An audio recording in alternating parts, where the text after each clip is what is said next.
morning.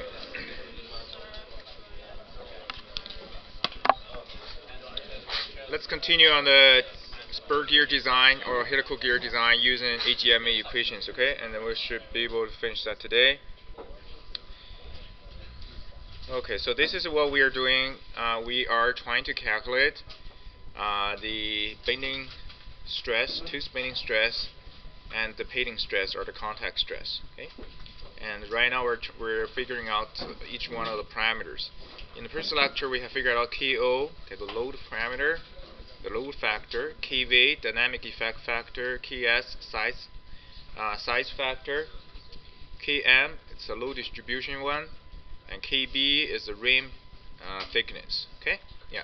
So if you look at the first equation here, this is a US unit, this is SI unit, same equation. So we'll focus on the US one here. So what we are left with, actually, this is one parameter now, which is a J here. Okay, the J is the only one that left, so that we can calculate this bending stress sigma. Okay, yeah. So where the J is from is, just a quick reminder. Now this equation is a modification of the Lewis equation, right? Lewis equation is basically sigma equal to WT times diametral pitch over F and over Y. That's the Lewis equation. And then all of these parameters basically add on to this simple equation here. And Y is the Lewis form factor. So as you can see, the J at here, okay, the J here is basically the Y at here, right? It's a counterpart of the Y, okay? But it's a little bit more sophisticated than the Y, okay? So let's talk about the J here. Okay, the J factor. So this J factor is called the geometry factor.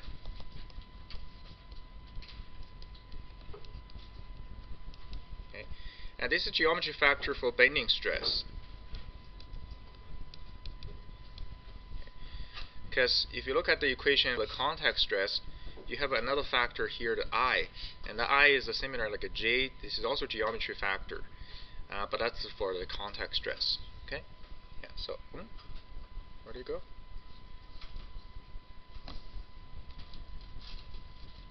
Oh, there we go. Okay, so J is the geometry factor for the bending stress. So how do we calculate the J? There is a more sophisticated way of calculating the J here. I'll just give you an idea, but we'll use a fairly straightforward one, so looking up figures to this for the J. But first of all, the J factor, this depends on a so-called face contact ratio.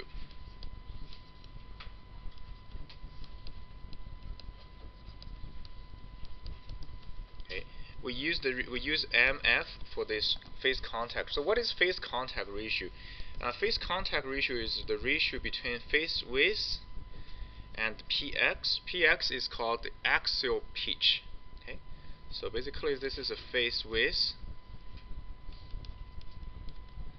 over axial pitch. So what is axial pitch? Now, everything that we doing around, all the factor we are deriving, not only works for the spur gear. Okay, it actually also works for helical gear. Okay, some of the parameter you will see that involve the helical gear parameter. So if you remember in the previous lecture, when we talk about the helical gear, we have basically a set of parameters for helical gear. One of the parameter is helical gear. This is the helical rack, so it's inclined, and this is the axis rotation.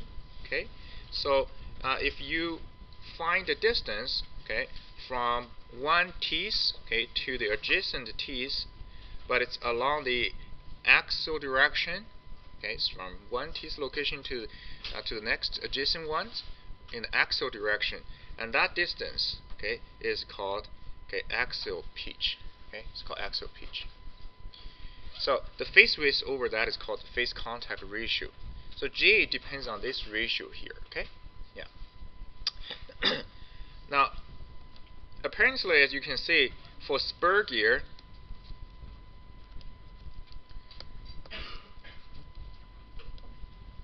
the gear is parallel to the axis rotation, right? Yeah. And this px is actually equal to what? For spur gear. Yeah, infinity, right? So px infinite, so that basically means mf will equal to 0, for spur gear. Okay. And for helical gear, depends on the helix angle. The helix angle is angle between the helical gear teeth and the rotational axis. Okay, yeah. The MF changes. Okay, if the helix angle is pretty small, okay, then your MF, just like basically closer to spur gear, will become 0. If helix angle is big, okay, then your MF will become bigger. Okay, yeah. So in our case, what we deal with, okay, the J is for MF greater than 2. Okay, so in that case, we're focusing on this is parameter. So basically, the formula or the table that we use is for MF greater than 2. Okay, yeah. So when MF is less than 2, we call it low contact ratio. Okay, yeah.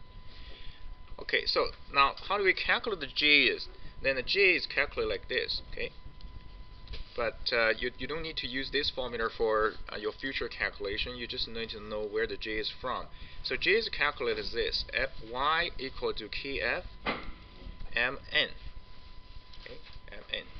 Y is the Lewis form factor. Kf is the stress concentration factor. And the Mn, okay, Mn is called basically another load sharing ratio. Okay, it's another factor. Okay, so if you remember when we talk about the Lewis equation, we said one of the assumption or one of the basic limitation is the Lewis equation didn't take the stress concentration factor into the picture, right? Because there was no such concept at that time. So the J now takes this stress concentration factor into this consideration. Okay. Now, how the Kf is determined, that's a bit of a not clear. Textbook didn't provide that, and took some digging. So this is you can look into it. This is more of a this formula here. It's not that critical, but I'll just write it here.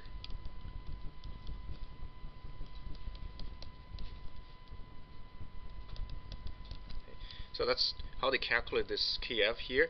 So what does it mean is basically if we take a gear teeth, okay, then if you recall that for a gear, this is T here. Okay? If you recall that for a gear teeth, you have this constant parabola, right? Constant strength parabola. Then the distance between this here, this is the T, okay, and then this is H. At the root location, that's the fillet R. Okay, it's fillet R. So that's how the Kf is calculated. Okay. Okay. Mn is the load contact ratio, and Mn is taken as 1 for spur gear. Okay, and Mn is taken as for helical gear is taken as this. So Pn, P capital N over 0.95 Z. So what are each one of the parameter? So Pn is called, okay, normal base pitch, and Z is the contact length. Okay, it's a contact length. So those are parameters actually you already learned, but just kind of jog your normal base pitch is basically the circular pitch on the base circle. So this is a circular pitch on the base circle. Okay, circular pitch on the base circle. And Z is the contact ratio. Yeah. 0.95 Z. Yeah. Contact ratio. Contact ratio is basically when the gear starts from engagement until disengagement, right? From basically entering the engagement to exit, and that total distance is the contact length. In our lecture notes, we used LAB, if you recall that, for this contact length. Okay, so anyway, G, even I write all of this right here, just trying to give you a sense of where G is calculated. But in reality, what do we do with the G is we use a figure provided from the textbook to look for the G value. All right? Yeah. So here's the figure that you're going to use that. Okay. Okay. So this is how you use this figure here. This is figure 14-6. Okay. Not quite exactly the same, but more or less the same thing. So underneath the table, underneath the figure, first look for what pressure angle this figure is for. And this is for pressure angle 20 degree. So technically you would have another figure for pressure angle 25 degree. Okay, but in the textbook we don't have a 25, we only have a 20 degree. This is from another resource. This basically have a 25 degree. Okay, so that example we're using is 20 degrees, so that's fine. And then you have a pinion, you have a gear, right? You have pinion, you have a gear. So when we calculate the two spinning stress for the pinion and gear, so we actually have two different G value. One is for the pinion, one is for the gear. Okay. So for example, if I need, what's the G value for the pinion? So what do we do? First, we look for the pinion teeth number. So in the example that we have, I think the pinion teeth number 22. Okay, and gears 60. So here's how you look at it. If I'm looking for G for the pinion, a horizontal axis, I look for the 22 teeth number. Okay, 22. Then we go up. Okay, and find the curve that is for the gear teeth number 60. Okay, yeah. So in this particular case, so let me write it down here. So we're looking for basically J for the pinion. Okay, right? So pinion has 22. 22 is somewhere in the middle of 20 and 24. Then you go up until you find a 60. Now there is no 60. There's a 50 and 85. So I guess what we can do is we can just approximately find a curve between 50 and 85. So that's pretty hard to zoom in now, right? But I think you can approximately see that it's slightly above 0.35, right? Slightly above 0.35. Okay, so that's what you can use for the G for the pinion P. Let me see what do I use here. So I use 0.35. Okay.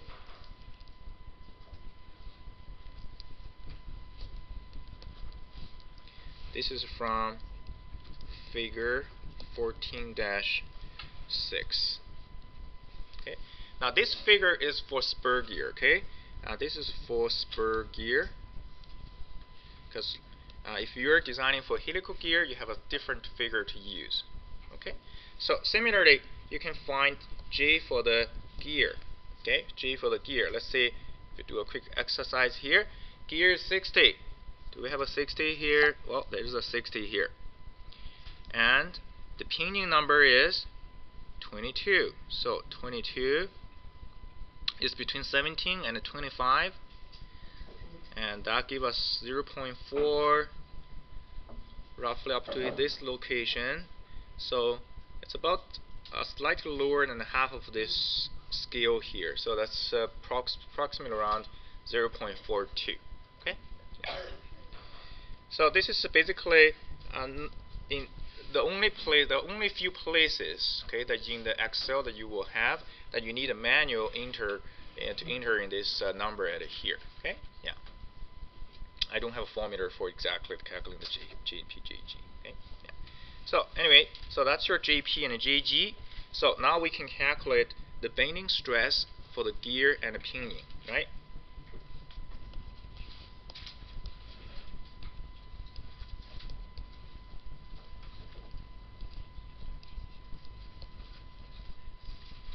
So all you need to do is basically just plug everything, okay, plug everything into the formula that I showed you over here. Okay, so we have figured out all the parameters, WT, all of this has been figured out. Okay, yeah. So as you can see, in this formula, what are the two? There are only two factors that are different from pinion and the gear, which is what? The size and the J, right? Size and the J. Okay.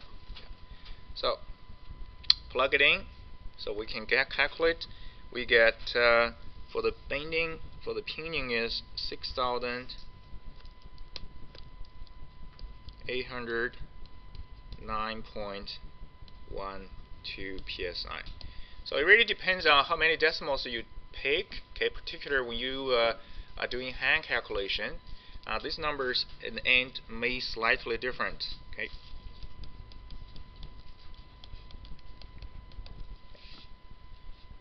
Okay. Yeah. So the first observation that you should be careful is your bending stress for the gear should be lower than the bending stress from the pinion. Okay, and the reason is, one of the major reasons is because if you look at the J chart here, as the teeth number increases, the J actually what? Increases, right? Increases.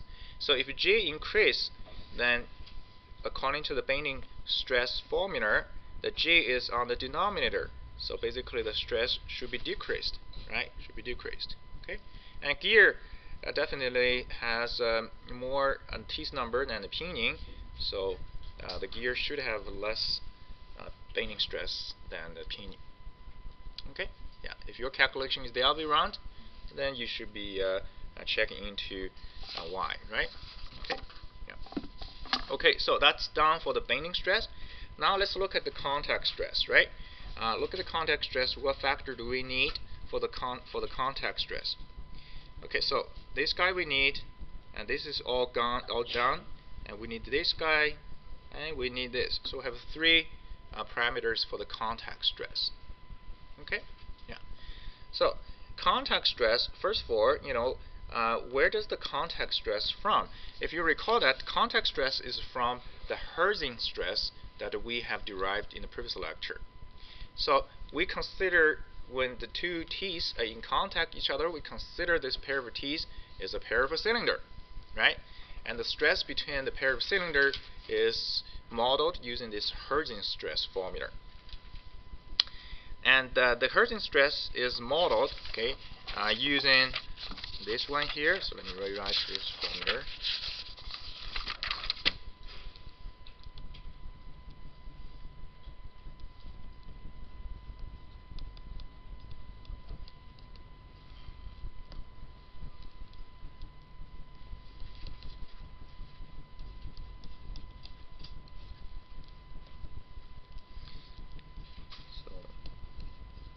It doesn't hurt to rewrite a little bit.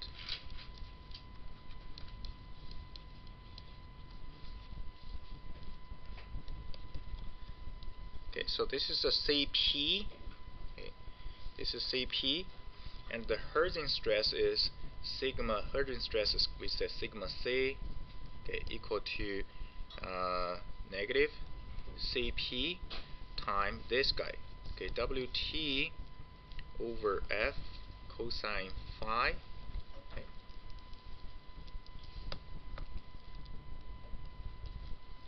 And then time 1 over R1, 1 over R2, okay, 1 over 2. Okay. So that's the formula for the Hertzing stress. What is the R1? R1, R2, they are the radius for the cylinder, and R1 is the pitch diameter over 2, okay, sine phi, and then R2 is gear diameter, pitch diameter over 2 over sine phi. Now we're going to be more general in terms of not just the spur gear. We also include the case for the helical gear. So what do we do is we change the phi to phi t. Okay? So phi is the pressure angle, pressure angle. So for spur gear, if you recall that there are two sets of pressure angle. one pressure angle is in the transverse plane. So basically, when you look in the front plane, and the other set of pressure angle is the normal pressure angle, and that's the pressure angle when you cut perpendicular to the gear teeth, right? That's the plane, normal plane. So phi t for spur gear, the transverse plane or normal plane is actually the same thing. Okay, same thing. So instead of using just a phi, we use a phi t. So that includes the case for helical gear. But phi t, you should know that at here, this is the pressure angle, okay, in transverse plane. Okay, yeah. So that's Hertzing stress. Okay, that's Hertzing stress. Now, for this formula here, and what we can do is, if I define a gear ratio as this. So I define a gear ratio as the number of gear teeth over number of pinion, or the pitch diameter over the pinion diameter. So then this 1 over R1 plus 1 over R2, this guy here, can be simplified. Okay, basically you plug this formula into here. Okay, plug it here. It can be simplified. Okay, so then from this simplification, what we do is we're going to define ourselves, okay, this contact stress, okay, or the padding stress we're looking for. Basically, we define ourselves. This is sigma c. I'm going to reverse that, get rid of the negative sign here. Now, Hertzing stress, there's a negative sign. Why there's a negative sign actually? Why does it have a negative sign? Because the contact stress is actually what? It's oppressive, right? Because it only happens when you're compressing these two together. Okay, but we only care about is the magnitude. So let's get rid of the negative sign there. So that basically gives us a Cp times Wt over F. Okay, cosine phi t. Okay. Sorry, let's write a cosine phi t the other way there. So then we're going to get a dP over here. Okay, then 1 over cosine phi t, okay, sine phi t, and over 2, okay, and mg over mg plus 1. Okay, so if you plug this R1, R2 over here, and using this gear ratio as one of the parameter, so this formula can be simplified, okay, into this expression. Okay, this expression. Okay, so this expression right here, underneath this denominator here and this whole chunk, we define the whole chunk as I. Okay, as the I here. So this I is that the geometry factor in a contact stress formula. So this I is this guy. Okay, it's this guy. Okay, so that's a geometry factor basically. Okay, and actually this equation right here is called Buckingham equation. Okay, your AGMA contact stress equation is a modification of this Buckingham equation. Okay, so as you can see, if you plug in some other factors into this formula, you get AGMA contact stress equation.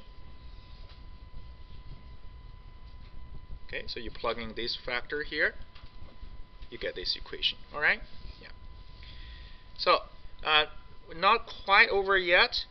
This I again will be modified slightly. Is this? We add a parameter mn at here. We add a parameter mn. So this mn is the same mn as I give it to you over here. This mn. Okay, yeah. So you use it for 1 when it's spur gear, and you use this guy here for helical gear. Okay, so that's mn. You added 1. So your actual I formula is this. Okay, that's your I. Phi t is the transverse pressure angle. Okay, so fortunately for you, the I has a formula, so that's plugged into the Excel, so you don't really worry too much. You know, it'll automatically calculate for you. Okay, yeah. But if you do a hand calculation, this is the formula. Is that good? Yeah. Okay. So now coming back to the contact stress now. So what is the CP and what will be the I, right, for this particular example? Okay, so CP is called elastic coefficient. This is the CP. Why is it called elastic coefficient? Because you look at the parameter here, CP depends on what? The Poisson's ratio and depends on the Young's modular. So it's all elastic properties, right? Yeah. So that's the CP. And you can always use this formula to calculate CP, which is the formula I used in the Excel. Okay, so you can use this to get it. Just find the material property, you can get the CP. Or the other way to calculate CP is you can also use for CP. Okay, you can use equation 14-13, or you can use table 14-8. Okay, 14-8. So what is table 14-8? So let me show you. Let's see. I think I have one over here. Okay, so this is 14-8. Okay, so how you can use this? The column here, this is a pinion material. The horizontal here is the gear material. Okay, so if you know your pinion material is steel and your gear material is also steel, then you find the cross section and the cross point here. So the 2300, which is the US unit for the bracket for the value inside bracket is the SI unit. So 2300 is the CP value. Was that good? Yeah. However, what I find is this value is quite different. Well, not quite different. The value from the table is not going to be the same as the value from the equation. So let's say if you get 2300 from the table, you maybe get maybe 2100 or something like from the actual formula, right? Yeah. So just know the difference here. Okay. So, but either way, you can get the CP there.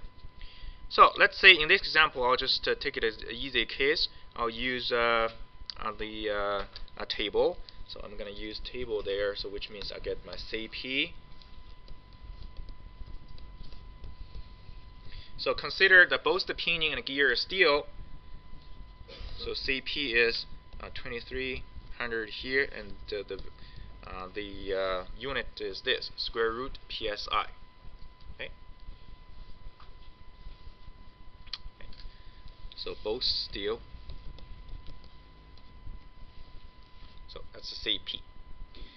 Okay. So how about the I at here, right? How about the I? Again, the I, as you can see, okay, in this particular case, my pressure angle is 20 degree. Okay, so for the I, what we need gear ratio. That's 60/22. We have pressure angle, so the phi t is 20 degree. Then we also have what else do we need? The MN, right? This MN value, because it's spur gear, so we use a 1 for this MN at here. Face width, you have it. Sorry, you don't need the face width. mg, that's all you need, right, for this formula I. Okay, yeah. So you can calculate I. So actually, I in this case is the same value for both pinion and the gear. So I equal to 0.1176. Okay, so we get I. Is that okay? Yeah. So now you look at the contact stress. What's the only factor left now? Which is what? The CF at here, right? The CF. CF is called a surface condition factor.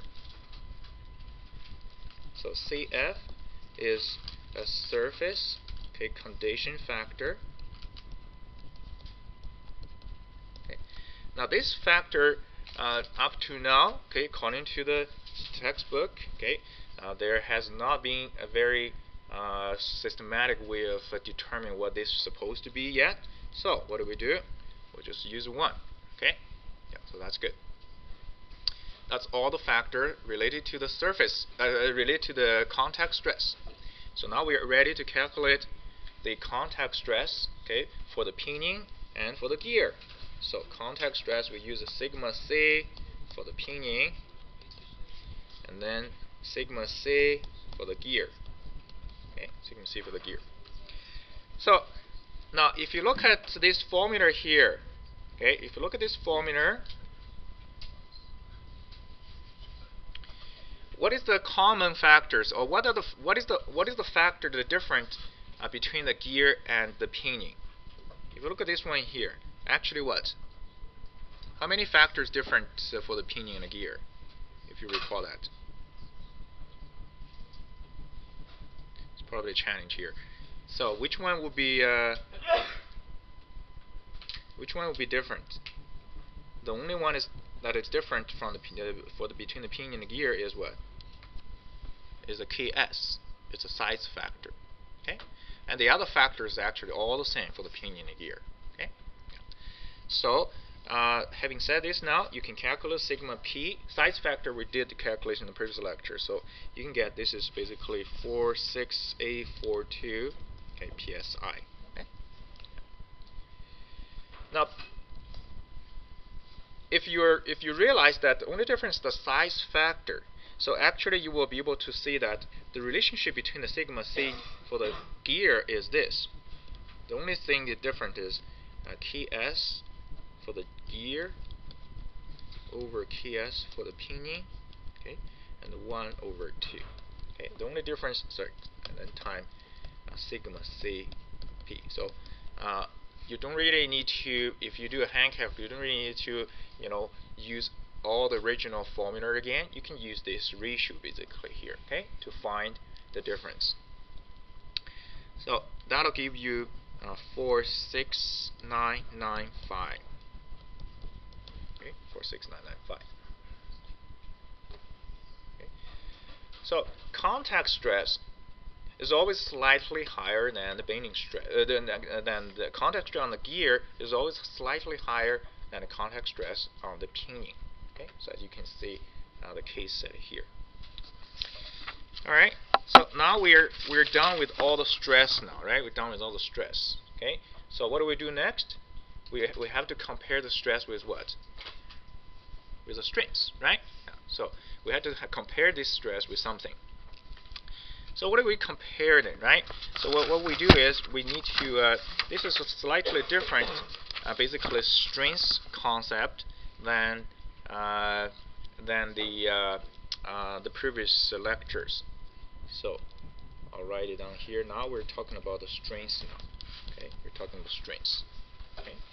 So first, let's look at the bending stress. Basically, the allowable bending stress strength set here. Okay. Yeah. Let me see if I have maybe just see myself a few writing in it here.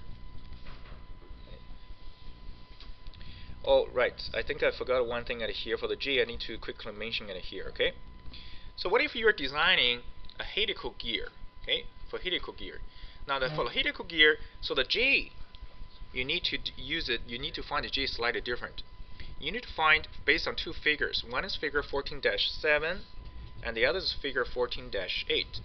So what do? Basically, you multiply the numbers that you find from these two figures. That's going to be your J, right?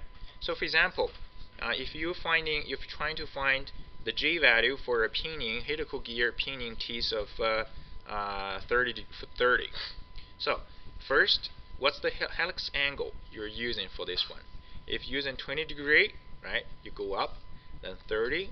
So you find this parameter. This is called J prime. Okay, for J prime, and that's based on 14-7. And then from the 14-8, this is called J prime multiplier. Basically, whatever you find here, you need to multiply the value from the J prime from the previous figure. So same thing, 30, 20 degree from J prime multiplier. They multiply the two together. That's your J, okay, for helical gear. Is that good? Yeah. So some of you, very few of you, generally every year wanted to design a helical gear. Okay? And if you do that, there's a separate Excel. Okay. Basically you need to find a J prime and a J prime multiplier, okay, instead of just a J as a spur gear. Is that good? Yeah. There are slightly different for the helical gear. Okay. Okay. So for the strings here, so what we do is we said basically bending first. Here's the formula that you're going to use here. Okay. So ST prime equal YN over KT KR then ST. Okay, that's the bending. Okay.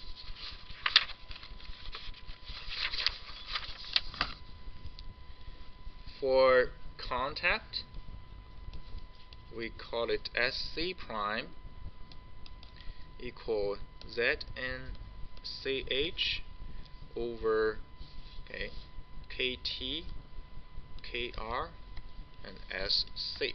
Okay, so this is the maximum allowable. Okay, this two number here is called max allowable. Okay, it's max allowable here. So let me explain each one of this, and we'll find basically now we're in a situation of finding a few more parameters again, right? Okay. So what are each one of these? STSC. ST is called stress number. Okay. Both of the ST and SC is called. This is basically called allowable bending stress number. So just maybe.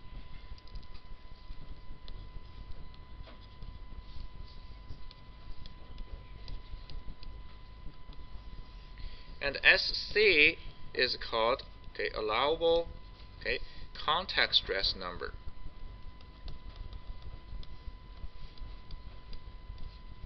Okay, allowable contact stress number. Okay, so what are these things here? So I'll show you.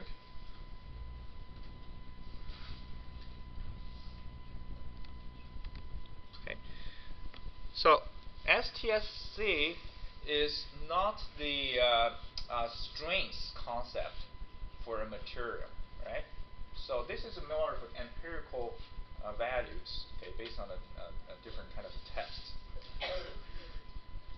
What happens is what you do is you have a number of figures and tables for ST value, and also a number of figures tables for SC value, Yeah.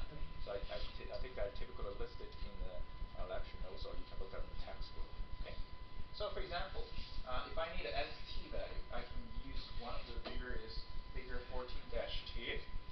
So what you do is, for example, X is the hardness. So if you design something, first maybe is you decide on what hardness you want to use. And then you go up here, and there are different grades. One is grade 1, one is grade 2. And there's a formula right here. So you plug it in, and you can calculate this ST value. Yeah. So ST is more or less an energy to that SE prime. So if you recall that in the endurance strengths, right? There's a whole bunch of factor times what? SE prime, right? But the funny thing is, they don't call it ST prime. They reversed that thing now. So they use a ST, but then the corrected value, they call it prime now. So it's not my fault. I'm just following the procedure here. Is that okay? So that's the basic idea of finding the ST or SC. So this guy here is 14-3, and there's another basically different grade right here. This is for contact stress, SC now, right? SC, same thing, And there's also a table of different material with ST with SC, but you can take a look at it, So it's pretty straightforward. But I need to emphasize on two things here, Very important, two things. Number one, because it's directly related to the next factor we're going to look for. Number one is all the values, that compiled in this figure or in the table in the textbook, they are all for this number of cycles, 10 to the power 7 cycles. But when you design, you probably design for different cycles, right? So then, because of that, we have to modify this using this one here, the yn, the zn. That's the cycle factor. Okay? Yeah, that's the first thing that you have to be careful. Second of all the figures and the tables, they're compiled for the reliability of 0.99. Okay? 0.99. So if you're designing other than 0.99 reliability, and we need to modify whatever the value that you find from the tables of figures by another factor, which is the KR at here, okay? The reliability factor. Was all right? Yeah. So apparently you can see now you have already known the KR is a reliability, and the YN and ZN, okay, they are basically called cycle factors. Okay? And the KT at here is called temperature factor. Okay? Okay, that's basically KT. So that's pretty much all you need to do. Now there's a CH at here. CH is called a hardness factor. Okay, the hardness ratio here. So now, but the CH, okay, maybe I'll use my PowerPoint. Do I have a PowerPoint here? Let me see.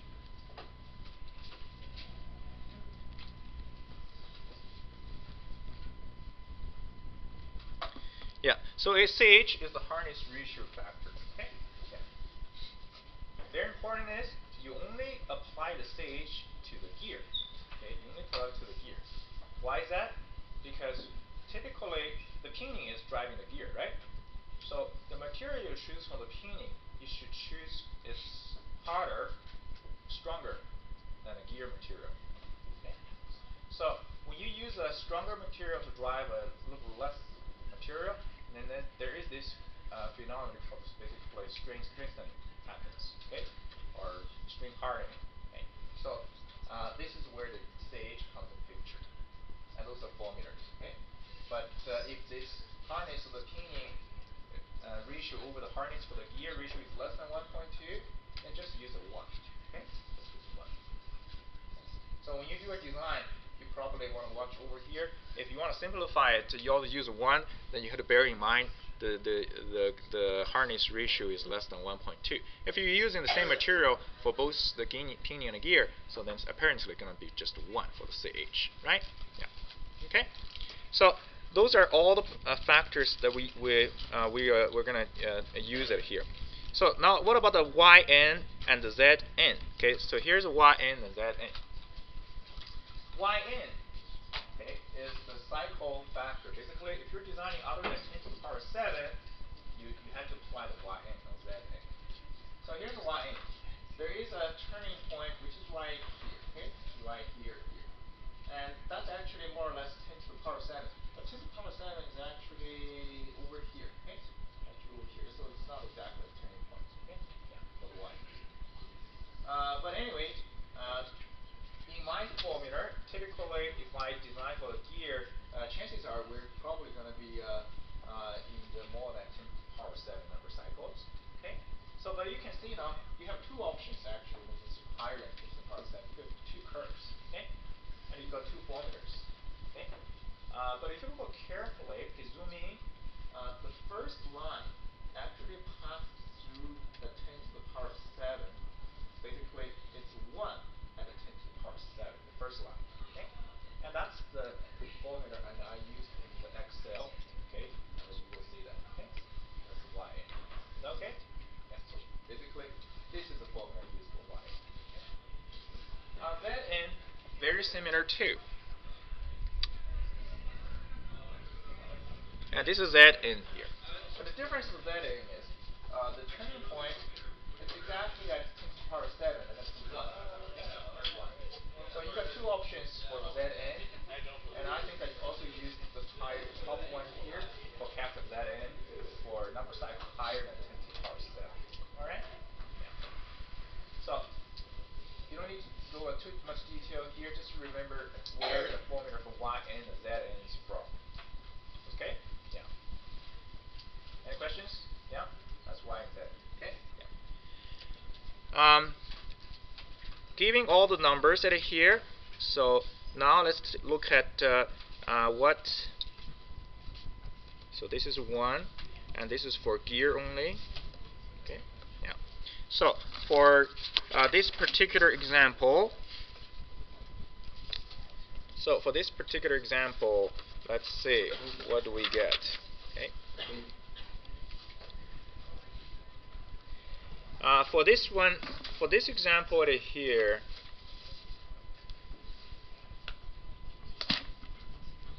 so first ST, we find ST is this much of PSI for a gray cast iron we're using, class 40, based on table 14-4. Okay, 14-4. So now based on the figure that I showed you here. So remember there's a bunch of figures in the table. So this is one of the table that also give information for stress number. Okay, for stress number. Okay.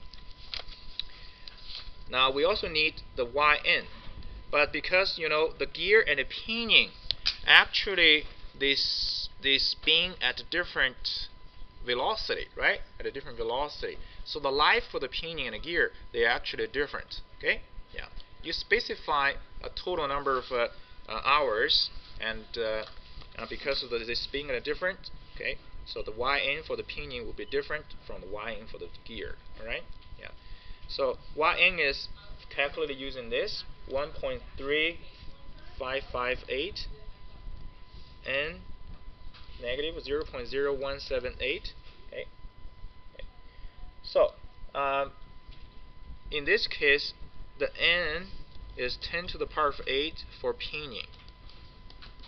Okay. So then you get this number 0.977. Then you calculate for the gear. Okay.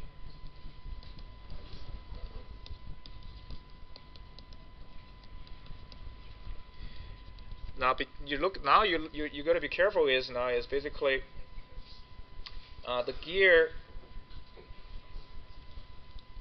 gear number of cycle is going to be what? 10 to the power of 8 over the gear ratio. Okay, this is the gear ratio mg.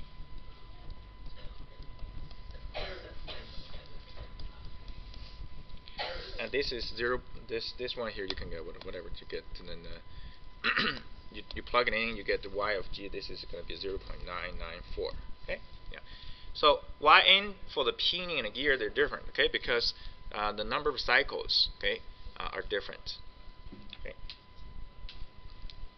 So we're designing for reliability for KR. We're designing for 0.9. Okay, KR is 0.9 is desired. Okay. So what we do is we can use table 14-10. You can find the KR is 0.85. Okay, KR is 0.85. Temperature, so suppose that we're using room temperature, so KT will just use a 1 as a room temperature. Okay. Otherwise, you can use corresponding figures, to find the KT formulas. Okay. So I think in my slide there is a 1 for the KT, which is this one here. Okay. Yeah. So that's the KT. Or you can use I think that's what I use. Okay, so up to 250 Fahrenheit, use a 1. Otherwise, use this formula. So similarly, you can find Zn for the pinion and Zn for the gear. So this is 0.948, 0.971. Okay, so everything is ready now to calculate what's the maximum allowable. Basically, what's the maximum allowable ST prime and what's the maximum allowable SC prime. So basically, collide all the factors to correct the bending stress number and contact stress number. So allowable you can get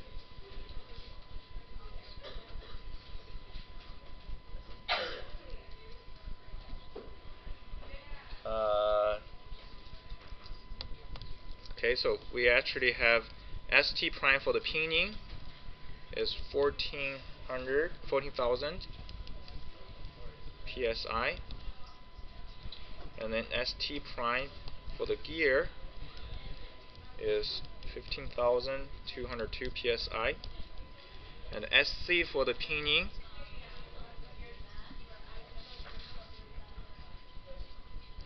is this much.